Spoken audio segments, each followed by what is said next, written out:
Good afternoon to you. 306 here, News Talk 105.9 WMAL, where we're making sense of the news. Coming up, 3:30, Joe Simonson's here, investigative reporter for the Washington Free Beacon, as we learn about the art of the Biden deal. That's right, how Hunter Biden's been selling his artwork for bajillions of dollars. And yes, it involves people who are very close to the Biden family, and they give them a lot of money. Ken Cuccinelli will be here at 4 o'clock today. We'll talk about election initiatives across the country. Will we have a secure election in 2024? Ken with the overview on that subject. Sarah Bedford joining us at 4:30 today. Brand new reporting on U.S. Attorney David Weiss's office and its closeness to the Bidens. And Manny Diaz will be with us at 5 o'clock. Do not miss this interview. He's the Commissioner for Education out of the state of Florida, pushing back on Kamala Harris's lies about what's actually happening there.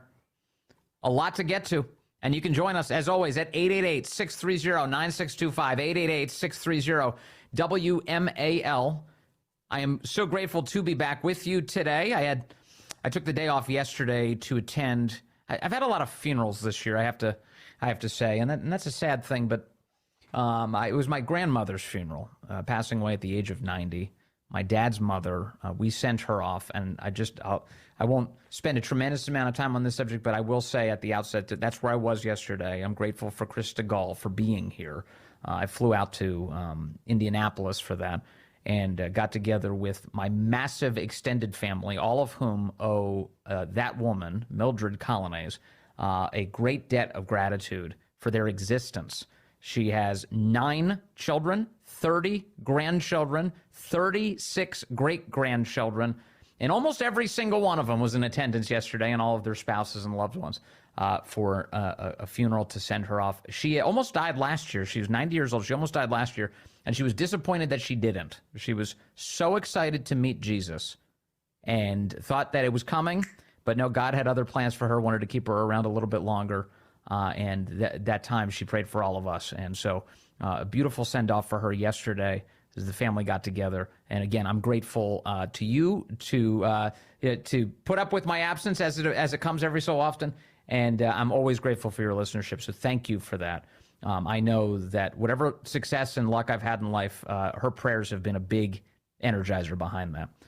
So it is with happiness that we say that she is now a saint in heaven. Let me move on to the other issues, though. As I'm flying back to Washington, D.C. this morning, I'm sorting through all of the news, and I'm realizing that you can't get to all of it. Hunter Biden, there is so much news about the Biden family just breaking in the last 48 hours even, that I'm going to try my best here to see if I can get through it. And some of the top lines that are sticking out to me right now are that the FBI did corroborate. You see this story? The FBI did corroborate many of the Joe Biden bribery allegations by the FBI source. That is that trusted source whose testimony became the subject of that FD 1023 form, the one that was so debated, finally released last week by Senator Chuck Grassley. And in it laid out a series of bribes that were paid to the Biden family, Hunter and Joe Biden, in the interest of getting the Ukrainian prosecutor Viktor Shokin fired. That was the key. Getting that Viktor Shokin fired in order to relieve the pressure on Burisma, the Ukrainian energy company. And now we know, courtesy of Margot Cleveland at the Federalist, who has a source telling her this, she has now learned that the Pittsburgh FBI office actually corroborated many of the details that were contained in that source's allegations. When I say corroborated, that means they verified a range of the details that the source claimed as a part of what they refer to as an intake process that a former Attorney General Bill Barr had actually set up before the 2020 election that was being led by then U.S. Attorney for Western District of Pennsylvania, U.S. Attorney Scott Brady. And so in briefing the Delaware U.S. Attorney, that's David Weiss, on the results of their office's examination of all of the evidence, Pittsburgh FBI agents told the Delaware office they corroborated multiple facts included in the FD 1023. That's according to an individual with knowledge of all of this who spoke to Margot Cleveland, to the Federalist. Following the late June 2020 interview with the source. The Pittsburgh FBI office obtained travel records for the source, the confidential human source. And those records confirmed that the source had actually traveled to all of the locations that he claimed during the relevant time period. That includes late 2015 or early 2016, a visit to Kiev, Ukraine, a trip a couple of months later to Vienna, Austria, and travel to London in 2019. All of this corroborated by the FBI. They say, look, we actually looked into this guy's travel schedule as he laid it out. It turns out this is all true. This is all true. So that adds weight to the other claims. What are the other claims? The claims about Biden's corruption. That adds weight to those claims when other things can be proven true. As the Federalist previously reported, Margot says today, during their briefing of the Delaware U.S. Attorney's Office, the Pittsburgh FBI agents said that the FD 1023 bore the indicia of credibility and that it merited further investigation. The person familiar with that briefing now confirms that the agents also informed the Delaware office that the Pittsburgh FBI had corroborated the confidential human source's presence in those various cities at the times claimed. All right, so that's a big deal. So this further adds weight to a source that we know is still anonymous. We know to have been considered very credible by the federal government, to the point that the FBI had been paying this source for years because of the value of his information. So let's table that for now. That's a huge story. Let's set that aside. Now we have this as well. A close associate of the Biden family appears to have spent years working in, guess which U.S. Attorney's Office? Delaware. In the Delaware U.S. Attorney's Office, one of the Biden family's closest associates was working there as they began the investigation into Hunter Biden.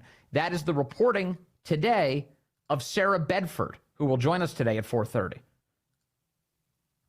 Sarah Bedford, writing in the Washington Examiner, talks about a man called Alexander Mackler, who served as press secretary for Joe Biden while he was in the United States Senate. Mackler then would become legal counsel in the vice presidential office of Joe Biden. This is a Joe Biden top staffer. He was press secretary in the Senate office, legal counsel when he was vice president of the United States. Mackler managed Beau Biden's campaign for Delaware Attorney General. Alexander Mackler, staff member and in David Weiss's office, was a Joe Biden Senate press secretary. He was the legal counsel for Joe Biden as vice president of the United States. And he was the campaign manager for Beau Biden. Does it get any more corrupt? Seems like every Biden story sounds like some version of this. Mackler served on the Biden-Harris transition team in 2020, helping the Biden administration create the blueprint for its Justice Department. How about that? Mackler also appeared to have a close personal relationship with Hunter Biden. In emails found on Hunter Biden's laptop, Mackler corresponded frequently with Hunter Biden and his business associates, and even referred to Hunter Biden fondly as a, quote, brother in October of 2018. I want to reiterate a point here. This guy worked for David Weiss exactly as they were beginning their investigation into Hunter Biden. This guy, the guy who calls Hunter Biden a brother, the guy who worked for Joe Biden in multiple offices, was right there in the office. Mackler, at the time that he was referring to Hunter Biden as a brother, that's October of 2018, guess where he was working? That's right, for U.S. Attorney David Weiss, which lists him as having worked in that Delaware U.S. Attorney's Office from August of 2016 to May of 2019. Now, last week we had testimony from an IRS whistleblower. The guy's name is Joseph Ziegler. It was the first time we had heard his name, and the first time we heard him speak in public. Previously, his testimony was captured by the House Ways and Means Committee in the form of a written transcript and shared with the public. Ziegler has been testifying that the investigation into Hunter Biden's financial dealings began in January of 2019. That'd be the first month of 2019. So at least for the first 5 months of that year, the first 5 months, Alexander Mackler was in U.S. Attorney David Weiss's office, the very office that was supposed to be investigating Hunter. 5 months of layover between a close Hunter Biden associate, a close Joe Biden associate, and David Weiss's investigation. So that kind of seems like a big deal, don't you think? Like a gigantic deal. As Sarah Bedford's excellent husband points out, Chris Bedford, my longtime buddy, he reiterates some of the points I'm making to you here. He tweeted today, Alexander Mackler served as press secretary to Senator Joe Biden, as legal counsel to Vice President Joe Biden, as campaign manager for Beau Biden's successful Delaware Attorney General campaign, on the Biden-Harris transition team, as Hunter Biden's personal confidant, and, here's the shock, in U.S. Attorney Weiss's Delaware office while whistleblowers charged that the Justice Department was sabotaging the Biden investigation. Remember, it was Assistant U.S. Attorney Leslie Wolf, a woman who works in David Weiss's office. She's the character who appears on a frequent basis running cover for the Bidens. Every time these IRS investigators were getting closer to like, hey, we got to start asking some questions about the, quote, big guy here. What is going on with this Joe Biden? How much money are the Bidens making? What are they giving away for all that cash? Every time IRS whistleblowers, well, not just whistleblowers, but investigators started getting closer to the answers on that question, Leslie Wolf, one of this guy's colleagues, Alexander Mackler's colleagues, would come flying in and say, no, nothing about the big guy. No, nothing about Dad. You are not to ask questions on that subject. Stay away. Too hot to handle. We can't get down that road. So there's that. Also, another big piece out from the New York Post, Miranda Devine, just in the last 48 hours. Joe Biden was on the phone with Hunter Biden and Hunter Biden's business associates at least 24 times. 24 times. That's according to Devin Archer, whose testimony we're about to hear in the United States Congress coming up in the next week. Hunter's business partner, Devin Archer, you've heard his name for years now, haven't you? Well, you haven't heard him speak in public, and that is set to happen this coming week. We also know, courtesy of the Free Beacon, that he testified to a grand jury as well to this effect. He's been tested. So there's apparently quite a few of investigations and things happening behind the scenes that have not been made public up until this point. But Devin Archer set to testify that he was at an event with two Ukrainian officials from Burisma. He was with Hunter. They were at the Four Seasons. They were overseas. And Posarski, one of the Burisma guys, says, can you ring your dad? And at the time, back home in Washington, D.C., it was early afternoon on a Friday. Hunter then called his father, put him on speaker, placed the phone on the table, introduced the Ukrainians to Joe Biden by name as Nikolai, that would be Zlochevsky, and Vadim Posarski. And then Joe Biden proceeded to woo them, to get on the phone and talk to them. And remember, Biden is alleged to have had 2 recorded phone conversations with this Zlochevsky character. That's the head of Burisma. 2 recorded phone conversations. They have not been made public yet, wherein they discuss the terms of this bribe, the money that's going to flow to the Biden family, the money that did flow to the Biden family, in exchange for, according to that bribery allegation that was documented by the FBI, for getting Viktor Shokin fired, the Ukrainian prosecutor. Devin Archer is now also expected, this is next week, to detail other speakerphone meetings in his testimony, including a dinner at a restaurant in Paris where Hunter whipped out his phone and put his father on speaker to impress prospective investors. Hunter performed the same party trick as many as 24 times in Archer's presence. Congressional investigators expected to hear this under oath. So now we kind of know some of the framework here. So, and I imagine we're going to begin to hear excuses from the White House in the event that they begin saying that this all happened. Well, Joe didn't know that he was engaged in a business deal. He was just called by his son. And when his son calls, he answers. And when his son says, here are my friends, so-and-so and so-and-so, he just talks to them because he's a good father. And that's what any good father would do. And stop hectoring them. But Hunter Biden was constantly wielding his father as a way to make some serious coin. His father would be on the phone. So this idea that Joe Biden never talked to his son about his business dealings is horse hockey. He was talking directly to his business partners, foreign interests from all across the planet, who would get on the phone with him and they would discuss business. That's what Devin Archer is about to lay out for us. And it's not the first Biden business partner who said this in public. Tony Bobolinsky said this years ago, and everybody's ignored him ever since. When I say everybody, I mean the legacy press has ignored him ever since. He went public during the 2020 election. He sat down with the FBI for hours. They said, "Oh, great, we'll get back to you." They never got back to him. And that's just the stuff I'm able to get to in the beginning of this program. We have a lot more to get to today, and many of our guests are going to help us do that. But now you're finally beginning to hear the more squeamish Republicans say the I word. Impeachment is starting to come out of the mouths of people who can actually make that happen. And I'll get into some of the details on that as well. Hey, Vince, I really get torqued off and burns my bacon when the news media continues to report this crap as unsubstantiated information. I'm a little bit of information. I'm a convicted felon. Years ago, I was convicted of practicing pharmaceuticals without a license. You know what?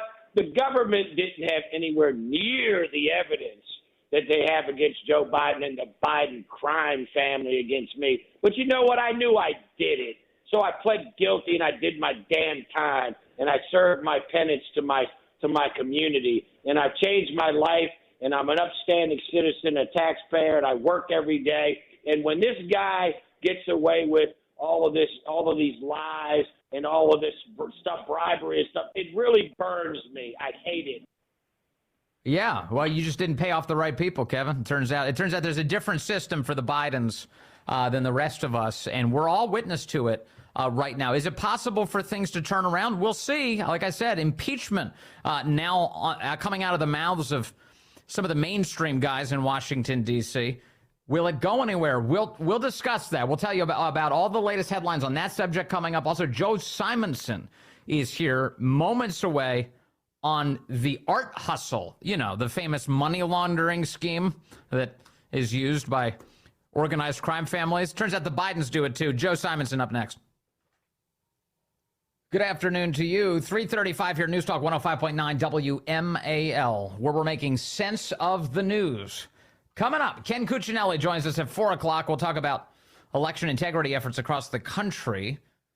Will voters have confidence and how elections are administered in 2024. Ken will help us address that. Sarah Bedford is here at 4:30 today with new information on what's going on inside of U.S. Attorney David Weiss's office when it comes to the Biden family. And Manny Diaz is here at 5 o'clock. He's the Commissioner of Education for the state of Florida, for the Sunshine State. We'll talk about all of the lies being told about their new curriculum on U.S. history. It's so much to get to today, and you can join us as always at 888-630-9625, 888-630-WMAL. I was telling you moments ago about all of the various stories that have been breaking about Hunter Biden, and we get more reports this week about Hunter Biden's artwork and who exactly has been buying it. It turns out we now know the answers, and Hunter Biden's known for some time, despite the White House's claims that it was all going to be kept secret. Joe Simonson joins us now. He's a senior investigative reporter for the Washington Free Beacon.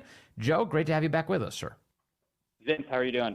I'm doing excellent, and not surprised to discover this week that Hunter Biden's art buyers were absolutely known to Hunter Biden. What do we know? Sure, absolutely. Well, in the case of one of the purchasers, it's this woman named Elizabeth Niftali, and what makes her purchase of one of his pieces of artwork, we don't know how much she paid for it, but we know that his pieces went into the tens of thousands of dollars. Mind you, this is a man who had no prior experience in art, had only taken up in the last 3 or 4 years, and is already asking for prices more than, I'm not exaggerating, a Picasso print or a Matisse print. You can buy cheaper prints of some of the greatest artists in history for less money than Hunter was charging. But one of the women who purchased a piece of artwork, this woman named Elizabeth Niftali. Now, the problem for the Bidens, ethics-wise, is that about 9 months after she purchased this piece of art, she was appointed to this kind of ritzy commission, federal agency that oversees art and culture projects in Europe. Now, what's even more interesting is that Hunter Biden, and we know this from his laptop, from emails on his laptop, had been asked about getting his aunt on that commission before from his cousin. And even more than that, emails show that his former business partner, Eric Sherwin, Hunter said, asked him about getting appointed to this very same commission after his father first won the vice presidency in 2008. And he was appointed, this business partner, Eric Sherwin, was appointed to the commission in 2015. So it's a commission that Hunter Biden is very familiar with, that he had been asked about helping out people before. And coincidentally, less than a year after this huge Biden donor, Democratic donor, buys one of his pieces of art, she gets a spot on the commission. Right. So Hunter Biden's proximity to this commission is really clear. Based on all of the emails we've seen now, to your point, he clearly had some sway over people who were appointed there, and all of the dots line up. You know, she buys the art, and then months later she ends up on this commission. This seems, at this point, it almost seems like an open and shut case of quid pro quo. Well, exactly. And another part that's interesting, and it's again important to emphasize that the White House was asked about this about 2 years ago. Then White House Press Secretary Jen Psaki said that they would put up all these ethical guardrails, and it would be impossible for us to know who was purchasing the art because the gallery would make sure everything was anonymous. Well, it also turns out that actually Hunter Biden personally knew one of the other buyers, this man named Kevin Morris. Now, your listeners might be familiar with Kevin Morris. He's the same guy who has lent Hunter Biden as much as $2 million to pay for his back taxes, his lifestyle in Los Angeles, and probably his fraternity. He was also the guy. He was also the guy seen smoking a bong last week, I think, hanging out at the same place with Hunter Biden. He's a very cultured individual. And what's even interesting about that as well is that Kevin Morris previously had gone around saying, "Oh no, these were a gift. These were a gift." Turns out that was a lie. He purchased them. So we have a guy who's allegedly lending Hunter Biden millions of dollars out of the goodness of his heart. And now he has $2 million, or Hunter's $2 million in debt to this guy, and the same guy is now buying pieces of art from him for tens of thousands of dollars. It's unbelievable. Yes, it is unbelievable. In fact, I'm reminded that that by one of your colleagues, Andrew Kerr, has reported on Kevin Morris. Kevin Morris is also now the owner of Hunter Biden's Chinese private equity firm. When Hunter Biden, quote, divested from the private equity firm, the interest went to Kevin Morris. Like this lawyer owns it. So there is something super suspicious about this entire arrangement, Joe. Mm-hmm. Yeah, no, there's no question. And again, it just defies any sort of ethical explanation. And on that that equity stake that Morris now had, that was 10% for a Chinese conglomerate. It wasn't just any company. It was a Chinese conglomerate that specializes in energy and other stuff. And Hunter had that 10% stake, as I'm sure you remember, and it was dogging the White House for years and years, and Joe Biden on the campaign trail before that. It's like, well, does he still own it? Does he still own it? Does he still own it? And they would say, no, no, no, while he did the whole time. And then eventually just transferred it over to this guy, this 10% equity stake. And now suddenly he's lending Hunter Biden millions of dollars and buying his artwork. Okay, so let me return to the first person we've been discussing here. Mm-hmm. This is Elizabeth Hirsch Naftali. We know that she purchased artwork from Hunter Biden for an unknown sum of money. She was later appointed to a board in which Hunter Biden has demonstrated influence over in the past. And then you've done some new reporting on her proximity to the White House. What can you tell us? Yes, and Vince, it's just more coincidences.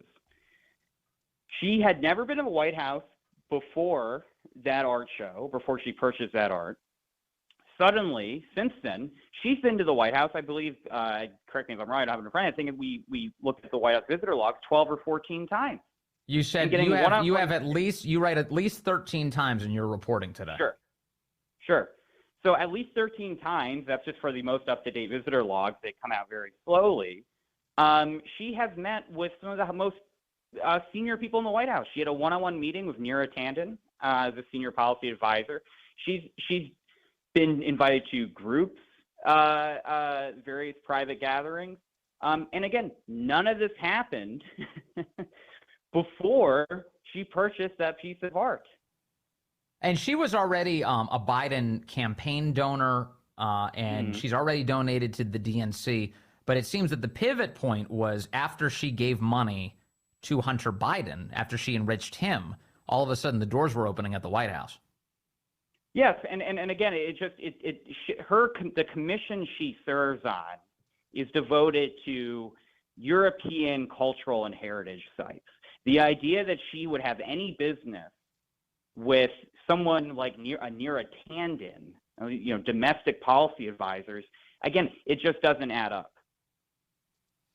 No, it doesn't. I have seen there. I just to pull the lens back on kind of like the broader reaction to this story today.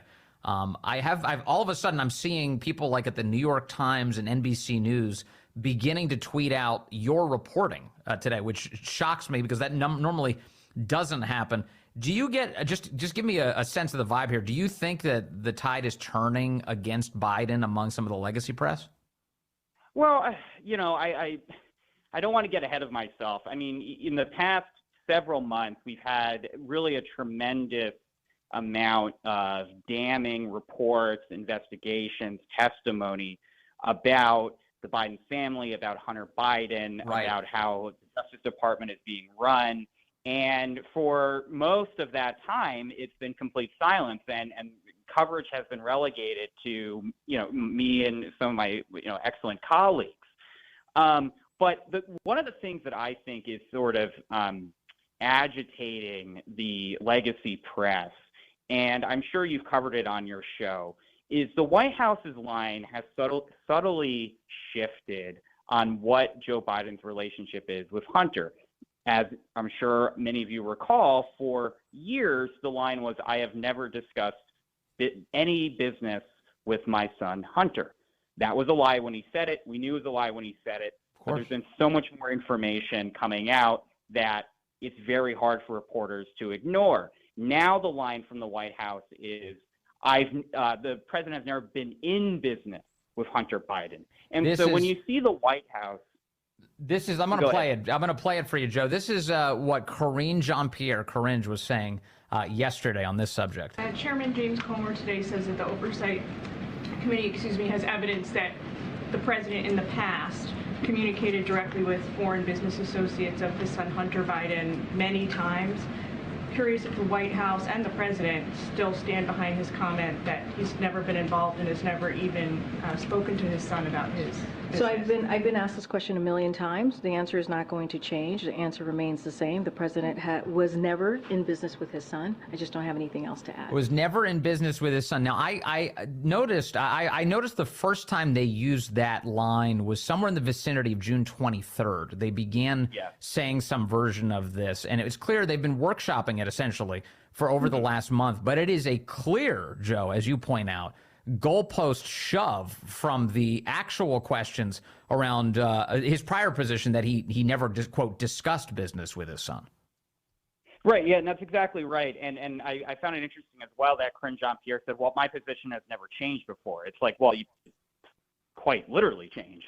Yes. They've never talked about it, which was silly, even if you didn't know anything. Imagine anyone saying, I've never discussed business with my son before. It's like, well, what do you do it's like, what do they talk about? How was your day? Right. You would think it would come up.